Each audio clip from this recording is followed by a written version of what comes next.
এই দেখো বন্ধুরা, এই একটা মেয়ে কত গরম, তাতে এই দেখো জামা পরে আছে পুরো, আর এই দেখো ফুল পা প্যান্ট পরে আছে। হ্যাঁ, তোর কি গরম লাগেনি রে? তোর গরম লাগেনি? না, তাহলে পাখাটা আমি বন্ধ করে দিই না। হ্যাঁ, আমি ঘেমে চান হয়ে যাচ্ছি, আর তুই দেখ এখন থেকে। হ্যাঁ,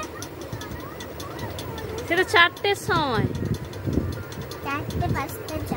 এখন 4টে বাজতে যায়, এখন সবে 2:20। আমি তাহলে পাখা বন্ধ করে দিই। কে রে তুই? কে গরমে এরকম ফুল জামা প্যান্ট পরে আছিস? বল, খোল, খোল আগে, খোল আগে, খোল, খোল। খুলবি না? ঠিক আছে, থাক, আমি পাখাটাও বন্ধ করে দিই।